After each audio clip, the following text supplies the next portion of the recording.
আজি এ প্রভাতে রবির কর, কেমনে পশিল প্রাণের পর, কেমনে পশিল গুহার আধারে প্রভাত পাখির গান, না জানি কেন রে এতদিন পরে জাগিয়া উঠিল প্রাণ। প্রিয় দর্শক, আমাদের প্রাণ আসলে কখন জেগে ওঠে? যখন আমরা শিল্পের কাছে থাকি, যখন আমরা গান শুনি, নাচ দেখি, অভিনয় দেখি, অঙ্কন দেখি। আমাদের যা কিছু ভালো লাগে তাই তো শিল্প, এবং সেই শিল্প আমাদেরকে ভেতর থেকে জাগিয়ে তোলে। আজকে একটি কবিতা দিয়ে শুরু করলাম এবং শিল্প নিয়ে কথা বললাম, কারণ আজ আমাদের ভীষণ প্রিয় দুজন শিল্পী আমাদের সাথে আছেন। আমরা আজ ফ্রেশ প্রিমিয়ামটি তারকা কথনের আয়োজনে তাদের সাথে আড্ডা দেব, পরিচয় করাবো দুজন অতিথির সাথে। আছেন সঙ্গীত শিল্পী স্বপ্নীল সজীব, স্বাগতম আপনাকে। শুভ দুপুর। শুভ দুপুর। এবং আছেন আমাদের সকলের প্রিয় একজন অভিনেত্রী আসনা হাবিব ভাব, স্বাগতম আপনাকেও। কেমন আছেন? ভালো আছি। স্বপ্নীল সজীবের কাছেই শুরুতে শুনি, শিল্পের কথা বলছিলাম। আসলে এই কথাটা আমি সেই রেশ ধরেই আসলে বললাম, আপনি শুধু গান করেন তাই তো নয়, আপনি আন্তর্জাতিক বিভিন্ন সংগঠনের সাথেও কাজ করেছেন, সেখানে আমাদের বাংলা গানকে, আমাদের যেটি ঐতিহ্য কালচার, সেটিকে তুলে ধরেছেন। এবং গানের সাথে আপনার যাত্রাটা, মাঝখানে বিরতি, তারপরেও যাত্রা, আবার মানুষের প্রিয় হয়ে ওঠা, সব কিছু নিয়ে একটু শুনতে চাই। আসলে গান বা যে কোনো শিল্প সংস্কৃতির সাথে ছোটবেলা থেকেই যাত্রাটা শুরু, সেই পরিবার থেকেই। এবং আমরা যে শিল্পী হয়ে উঠবো বা হয়ে উঠেছি সেটা তো কখনো বুঝতে পারিনি। আমাদের একটাই লক্ষ্য থাকে যে ভালো কিছু উপহার দেওয়া, আমাদের নিজেদের কাজের মাধ্যমে আমাদের সংস্কৃতিকে তুলে ধরা, যাতে আমরা আমাদের পরবর্তী প্রজন্মের কাছে আমাদের কিছু ছোঁয়া রেখে যেতে পারি। সেটা গানের মাধ্যমে হতে পারে, নাচের মাধ্যমে হতে পারে, অভিনয়ের মাধ্যমে হতে পারে। সেই কাজটা নিয়ে আসলে এগিয়ে যেতে চাই। ভাবনার কাছে শুনবো, শিল্পের সাথে বন্ধুত্ব তো আছে, সাথে আপনার বন্ধুও বসে আছে, এই ব্যাপার নিয়ে একটু বলুন, কেমন লাগছে আজকে? খুবই ভালো লাগছে, কারণ আজকে আমি বন্ধুর পাশে বসেছি। সব সময় আমরা হয়তো কলিগের পাশে বসি বা একা বসি, বাট বন্ধুত্ব তো আসলে বিশাল একটা ব্যাপার। এবং আমি বলবো যে আমাদের বন্ধুত্বটা না, মানে আমরা যারা আর্টিস্ট, আমি বলতে চাই যে মানে একটা ক্রিয়েটিভ পার্টনারশিপ যদি হয় সেটা খুব দারুণ। আমার মনে হয় যে স্বপ্নীলের সাথে আমার সেটা আছে। এবং আমরা যদি 5 মিনিটও কথা বলি, সেখানেও কিন্তু আমরা চিন্তা করি যে আচ্ছা গান, ও হয়তো নতুন কোনো গানের কথা বলল, ও আমাকে মেকআপ রুমে আসতে আসতে একটা ফিল্ম মেকারের কথা বললো, আমি সেই ফিল্ম মেকারের নাম শুনিনি। তো এই যে আদান প্রদানটা, সেটা ক্রিয়েটিভ পার্টনারশিপে হয়, সেটা হয়তো অনেক বন্ধুদের সাথে হয় না, যেটা হয়তো ওর সাথে আমার হচ্ছে। তো তার জন্য এই বন্ধুত্বগুলো অনেক স্পেশাল এবং অনেক গুরুত্বপূর্ণ আমার জীবনে। একদমই, একদম বন্ধুত্বের আনন্দটা তো পাওয়া যাচ্ছে, সেই সাথে দুজন মিলে একসাথে গ্রো করার যে ব্যাপারটা, বিকশিত হওয়ার যে ব্যাপারটা। এবং শুধু তো বন্ধুত্বই থেমে থাকেনি, আমরা স্ক্রিনেও বা একই সাথে কাজও দেখতে পেয়েছি, অনেক কাজ, সেগুলো নিয়ে একটু স্বপ্নীল সজীবের কাছে শুনতে চাই। আসলে আমি খুব লাকি, ভাবনা তো আমার ভীষণ প্রিয় শিল্পী, সবসময় ও আমাকে ভীষণভাবে অনুপ্রাণিত করে। শুধুমাত্র ওর অভিনয় না, আমার মনে আছে যে ওর একটি নাটক আমি দেখেছিলাম, গুলনেহার, আমি কেঁদে দিয়েছিলাম। আমি ঈদের একটি বিশেষ নাটক, ও এবং আমাদের কিংবদন্তি শিল্পী বিলাল জামান, আমার প্রথম উপন্যাস, একসাথে দুজন প্যারালালি অভিনয় করেছে। তো এইভাবে না ভাবনা সবসময় অনুপ্রাণিত করে। যখন ওর একটি ভালো লেখা পড়ি তখন ওকে ফোন করে বলি। তারপরে ও যখন একটা জিনিস আঁকে, সে আঁকাটা না বুঝলে জানতে চাই, আবার সেরকম ও আমার কাছে জানতে চায়। তো এটা না একটা অন্যরকম স্পেশাল একটা বন্ধুত্ব। আমার অনেকের সাথেই বন্ধুত্ব আছে, ভাবনারও অনেকের সাথে আছে, কিন্তু আমাদের বন্ধুত্বটা না একেবারে নিবিড়। এটা আসলে কাউকে বলে বোঝাতে পারবো না। আমরা অনেক আড্ডা দেই, অনেক মজা করি, কিন্তু সেটার মাঝেও কিন্তু আমাদের ক্রিয়েটিভ জিনিসটা কিন্তু চলে আসে। আমরা একটা কাজ করেছিলাম খুব স্পেশাল ইউনেস্কোর জন্য গত বছর, কাজী নজরুল ইসলামের বিখ্যাত কবিতা বিদ্রোহী, সেটার সাথে মায়াঞ্জলি আর একজন বিখ্যাত লেখিকা, তার কবিতাটি ভাবনা এবং সামিল ইসলাম পোলাক একসাথে পড়েছিলেন, এবং আমি এটার নির্দেশনা এবং আমার প্রোডাকশন হাউস থেকে এনেছিলাম। একটি কবিতা ব্যাপকভাবে মানুষের কাছে সাড়া পেয়েছিল। বিশেষ করে ভাবনা এত সুন্দর পড়েছিলেন, যেখানে আমরা ওমেনহুডটাকে সেলিব্রেট করেছিলাম। সেখানে ভাবনা পেইন্টিং ছিল। আসলে আমার মনে হয় প্রত্যেকটা মেয়েরই পছন্দের কবিতা এটা। কাজী নজরুল ইসলাম এবং বিদ্রোহী কবিতা তো সবসময় আসলে প্রাসঙ্গিক, এবং সেটাকে আপনারা যেভাবে নবরূপে রূপায়িত করেছেন এবং সেখানে কত কিছু যুক্ত করেছেন, একের মধ্যে সব একদম বলা যায় ভীষণ সুন্দর। এবং যারা দেখেননি, অ্যাকচুয়ালি স্বপ্নীল এবং পোলাক ভাই এত সুন্দর পড়েছে কবিতাটা যে আমার গুজবাম্প হচ্ছিল। আপনার মতে, আপনি যেটা বললেন যে হয় না যে অবশ্যই বিদ্রোহী তো বিদ্রোহী, কিন্তু এই যে আমাদের নতুন প্রজন্মের সামনে আবার নতুন করে আনাটা এবং আবার অন্যরকম করে পড়াটা, তাই না, সেটা কিন্তু খুব একটা দারুণ ব্যাপার। তো পোলাক ভাইকে আসলে অনেক ধন্যবাদ দিতে হবে যে সে এত অসাধারণভাবে মানে পড়েছে এটাকে, মানে আমরা বলতে পারি কর্ণসুখ। আর যেটা হয় যে আমরা সবাই তো আসলে খুব কাছের মানুষ, খুব কাছের বন্ধু, ভালোবাসার মানুষ। কাজটি না অত প্ল্যান করে যে করব সেটা না, তা হয় না। করতে করতেই শুটিং যখন শুরু করলাম দুপুর 2টোর সময়, করতে করতে জিনিসটা একটা অন্যরকম জায়গায় দাঁড়ালো। তখনই আমরা বুঝতে পেরেছিলাম যে এটার আউটপুটটা খুব ভালো আসবে।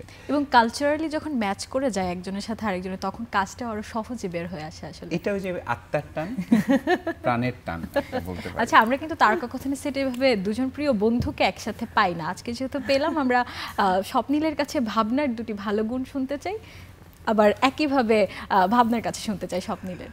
ভাবনা ভীষণ ভালো মনের একজন মানুষ, ও একেবারে প্রকৃতিপ্রেমী একজন মানুষ। ওর মধ্যে ভীষণ হিউম্যানিটির ব্যাপারটা আছে, সেটা শুধু মানুষের জন্য না, সেটা গাছের জন্য, ফুলের জন্য, প্রকৃতির জন্য।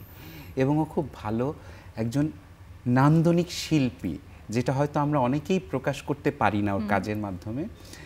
আমি আশা করব এবং আমার স্বপ্ন যে ও যে এরকম শিল্পী সেটা যেন অনেক বেশি মানুষের কাছে সমাদৃত হয়। এবং খারাপ দিক জানতে চাইলে আসলে কি বলবেন? খারাপ দিক তো মানুষের হয় না, তাও যেটা ইমপ্রুভ করা উচিত। খারাপ দিক হচ্ছে ও অনেক কাজের মধ্যেও ওর মনে করো অনেক কাজ, ও অনেক দুঃখে আছে, ও তখনও একটু চা দিত, একটু ডিম দিত, একটু শশা দিত, ও খেতে ভালোবাসে এবং অন্যকে খাওয়াতে ভালোবাসে। এর জন্য প্রচণ্ড বকা খায়। এবং ওই যে পরোপকারী দেখে অনেক সময় ও এমন মানুষেরও উপকার করে যে মানুষগুলো আসলে ওকে ডিজার্ভ করে না। একদম একদম ঠিক বলছেন। আমরা ভাবনার কাছে শুনি স্বপ্নিলের ব্যাপারে। স্বপ্নিলের প্রথম যেটা মানে ভালো গুণ, আমি সেটা বলবো আমার giver, he is a giver actually. So আমার গিভার মানুষ খুব পছন্দ, ও কিন্তু খুব গিভার। আরেকটা জিনিস হচ্ছে ও খুবই ভালো বন্ধু, মানে হয়তো আমরা একসাথে এমন আমাদের ঝগড়া হয়ে গেল যে মানে একদম শেষ, আর কোনোদিন হয়তো ডিসিশন নিলাম যে আর জীবনও আমি ওর চেহারা দেখবো না, বাট ও এমনভাবে আসবে, ও এমন মানে আদর নিয়ে আসবে যে আপনি আসলে মানে না করতে পারবেন না বা ফেরানো যাবে না। এটা অসম্ভব। সো এইটা সব মানুষ করতে পারে না। মানে হয় না, আমরা অনেক ইগোয়েস্টিক, ওর মধ্যে ইগোটা নাই, এটা আমার ভাল লাগে, ওর মধ্যে ইগোটা নাই। অ্যান্ড ওর মধ্যে কাজের একটা অনেক মানে কি বলবো স্পর্ধা আছে, আমি বলবো না উদ্দীপনা, আমি বলবো স্পর্ধা দরকার হয় শিল্পীদের, না স্পর্ধা লাগে যে আমি এটা করব। সো এটা ওর মধ্যে আছে, কিন্তু আবার ও সেটা দেখায় না, ও খুব পোলাইটলি হেসে, বাট ওর ভেতরের যে স্পর্ধাটা, ওটা আমাকে শিল্পী হিসাবে খুব মানে আমার মনে হয় যে দিস ইজ ভেরি নাইস, মানে এটা আমি নিতে পারি। সো ওই স্পর্ধাটা আমাকে খুব আন্দোলিত করে। খারাপ দুটো দিক? খারাপ দুটো না, খারাপ অনেক আছে। ওই যে পোলাক ভাই হাসছে ওখানে দাঁড়িয়ে, তো খারাপ আসলে আমি বলবো যে আমাকে একটু হাসার সুযোগ করে দেন। এটা হবে না। খারাপ গুণ হচ্ছে যে ওই তো মানে না বলা কথা বলে দেওয়া। না না না না না, আমি এটা বলতে চাই না। খারাপ গুণ হচ্ছে যে ও খুব যেরকম খুব পজিটিভ, আবার ও খুব ওই পজিটিভনেসটাই ও মুখের উপর মানুষকে বলে দিতে পারে, সেটা কিন্তু অনেকে হার্ট হতে পারে। সো ওই জায়গা থেকে হয়তো ও কেউ চিনছে না, যেরকম এটা আমার মধ্যেও আছে।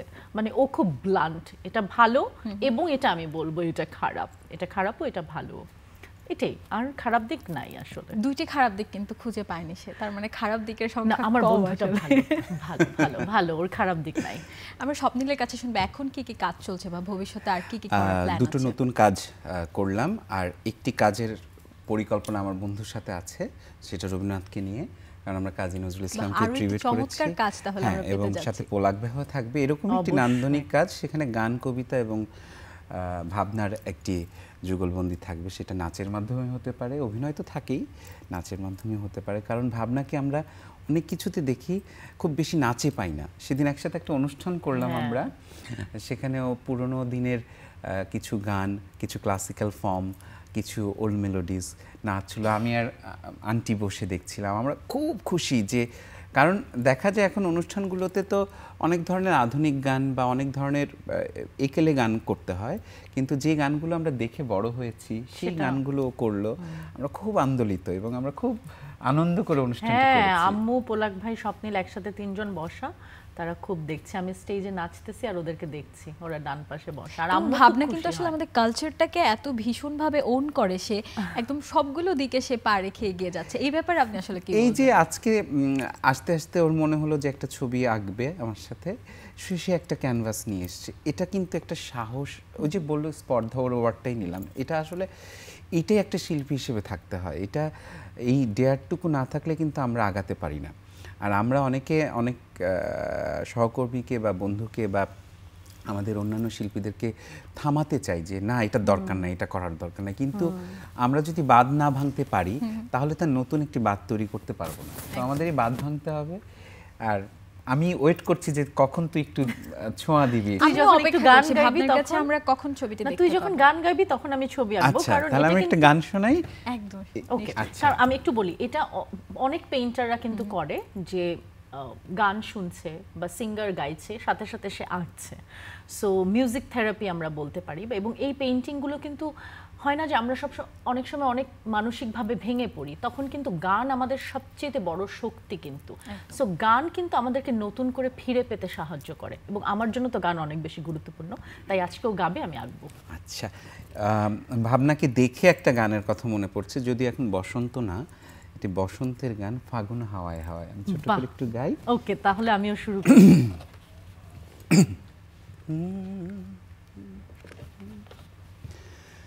তোমার অশোকে কিংসুকে অলক্ষ্য রং লাগলো আমার কারণের সুখে, তোমার অশোকে কিংসুকে অলক্ষ্য রং লাগলো আমার কারণের সুখে, তোমার ঝাউয়ের দোলে মরমরিয়ায় ওঠে আমার দুঃখ রাতের গান, ফাগুন হাওয়ায় হাওয়ায় করেছি যে দান, তোমার হাওয়ায় হাওয়ায় করেছি যে দান, পূর্ণিমা সন্ধ্যায় তোমার রজনীগন্ধায়, রূপসাগরের পারের পানে উদাসী মন্ধায়, তোমার প্রজাপতির পাখা আমার আকাশ চাওয়া মুগ্ধ চোখের রঙিন স্বপ্ন মাখা, তোমার ঝাউয়ের দোলে মিলায় আমার দুঃখ সুখের সকল অবসান, তোমার হাওয়ায় হাওয়ায় করেছি যে দান, ফাগুন হাওয়ায় হাওয়ায় করেছি যে দান। বাহ, ভীষণ সুন্দর। এবং এই যে প্রজাপতির পাখা এবং স্বপ্নের যে কথা আমরা গানে গানে বললাম, আমরা কিন্তু চিত্রকর্মটিতেও সেটি দেখতে পাচ্ছি, ভীষণ কালারফুল, এবং এই কালার কিন্তু আসলে আপনাদের দুজনের মনের রঙই আসলে প্রকাশ করছে। মানে ফাগুন বলার সাথে সাথে যে কালারটা আসলো, আমার মনে হয় ওটাই আমি নেই, ওইটাই এটাই কিন্তু এই যে একসাথে আমরা যখন বসি ক্রিয়েটিভ মানুষরা, সকল মানুষের মধ্যে যে ভাবনাটা ফুটে ওঠে, এটাই কিন্তু আসলে আমাদের একটি আর্ট কালচারের বহিঃপ্রকাশ হয়। একদম, কারণ আর্ট দিয়ে তো আসলে আমরা নিজেকে এক্সপ্রেস করি। ভাবনার কাছে শুনবো, ভাবনা এখন কি কি করছে? আমরা তো অনেক কাজে ভাবনাকে দেখতে পাই, মানে এই প্রশ্নটাও আসলে করা কঠিন। আমার মনে হয় কি যে কি কি করার চাইতে প্রতিদিন আমি যেটা প্রমিস করি যে প্রতিদিন আমি যদি একটা লাইনও লিখতে পারি তখন আমার ভালো লাগে। আমি যদি কিছু না করি একেবারে আমার খুব খারাপ লাগে।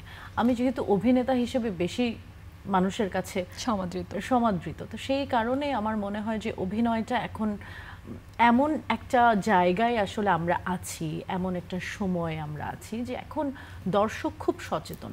এখন আমি আসলে খুব বেশি যে আমি প্রতিদিন শুটিং করছি আমি সেটা চাই না। তো সিনেমার সাথেই আছি, আমার 4-5টা সিনেমা অলরেডি রেডি হয়ে আছে রিলিজের জন্য, 5টা ডান, কয়েকটার হয়তো ডাবিং বাকি আছে, অল্প অল্প কাজ বাকি আছে, একটার গান বাকি আছে। সো 5টা সিনেমা তো রেডি আছে, সেটা আসবে একের পর এক। সেটা নিয়েই আছি। আর ছবি আঁকা, কবিতা লেখা সেটা তো চলছে, এবং ছবি আঁকা, কবিতা লেখা আসলে আমার শখ না, এটাও আসলে আমার কাজ এবং খুবই গুরুত্বপূর্ণ কাজ বলে আমি মনে করি। মানে আমার আসলে কোনোটাই শখ না, আমি সব কিছুই করতে চাই। এবং অনেকে কিন্তু চায় সব কিছু করতে, একই সাথে অনেকগুলো জীবন যাপন করতে, কিন্তু পারে না বা সুযোগ হয়ে ওঠে না। সেটি আপনি করছেন এবং এটি কিন্তু আসলে অনেকের স্বপ্নের জীবন। সেটাকে আপনি কিভাবে অনুভব করেন? আমার মনে হয় কোভিডের সময় আমি এটা খুব মানে পেয়েছি। কোভিডের সময় আমি ছবি আঁকাটা শুরু করেছি, কোভিডের সময় তো তখন আমি দেখলাম যে আমাকে অনেক মেয়েরা স্পেশালি আমাকে ইনস্টাগ্রামে, ফেসবুকে তারা আমি যে ছবিটা আঁকছি সেটা সেম টু সেম ছবি এঁকে আমাকে পাঠাচ্ছে ইনবক্সে, পাঠিয়ে বলছে হ্যাঁ। এবং এরকম 3 জন মেয়ে আমার দেখা দেখি ছবি আঁকা শুরু করেছে এবং তারা এখন অনলাইনে ছবি বিক্রি করে।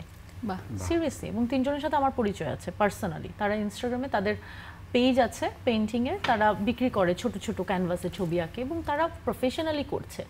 তো শিল্পী হিসাবে আমার মনে হয় কি আপনি যদি একজনকেও উৎসাহ দিতে পারেন, একজনকেও, সেখানেই তো আপনার সার্থকতা। একদমই তাই। এবং শিল্পী হিসেবে আমরা ভাবনাকে সার্থক বলতেই পারি। আরে সেখানে আসলে স্বপ্নিল কি বলবেন?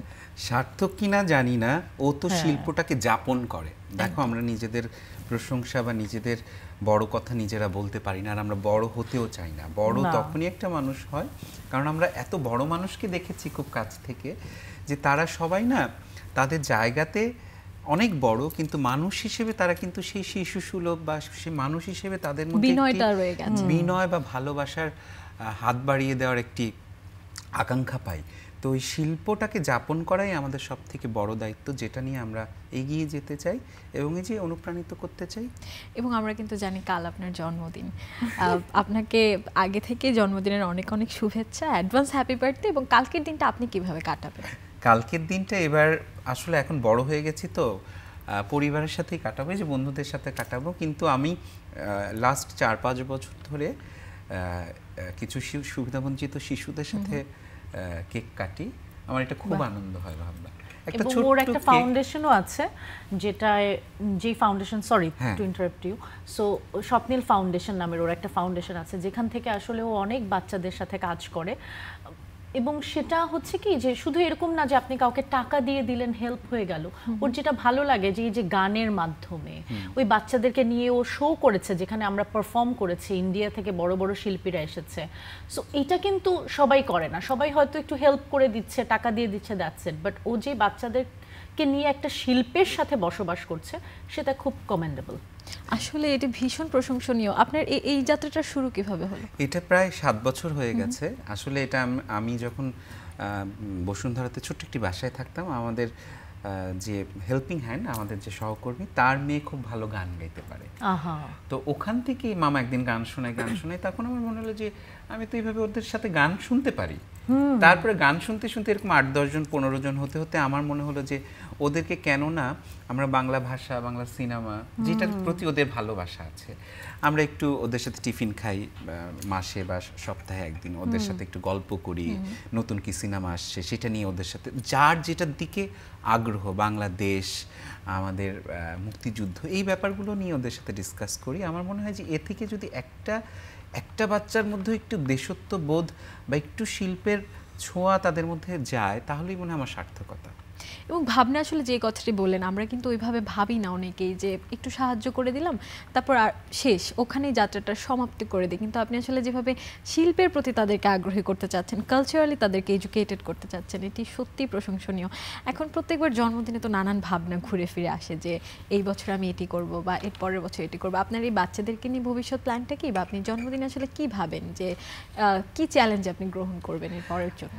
এখন আর না চ্যালেঞ্জের থেকে এখন মনে হয় যে খুব সাধারণ একটি জীবন যাপন করতে চাই এবং কিছু প্রোডাক্টিভ কাজ করতে চাই, যেই কাজের মাধ্যমে আমাকে মানুষ মনে রাখবে, আমাদেরকে মনে রাখবে।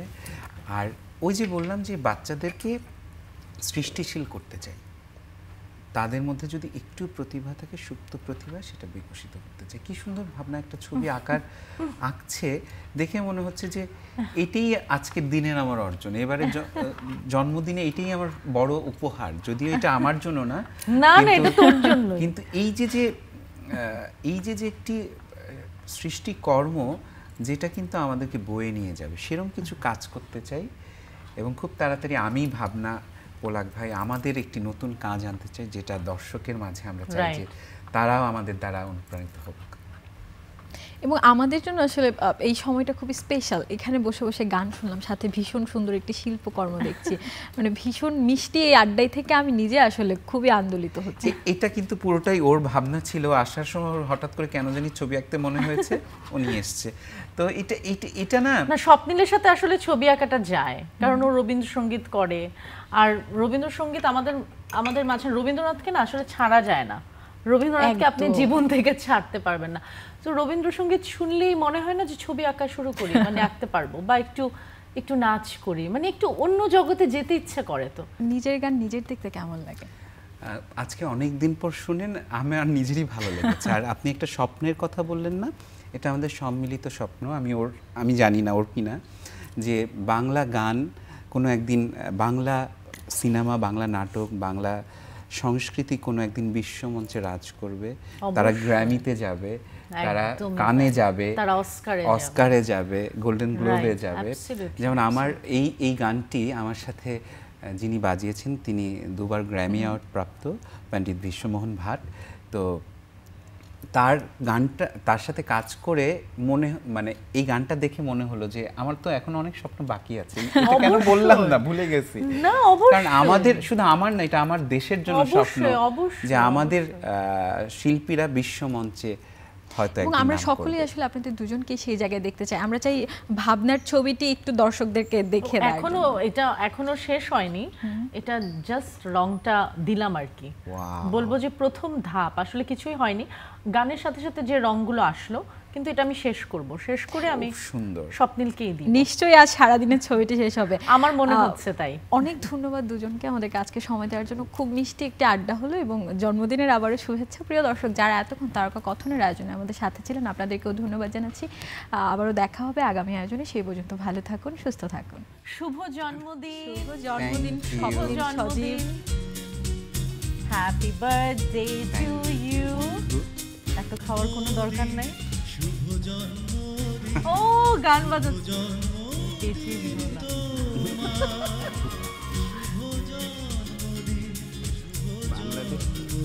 তো ওরা একটু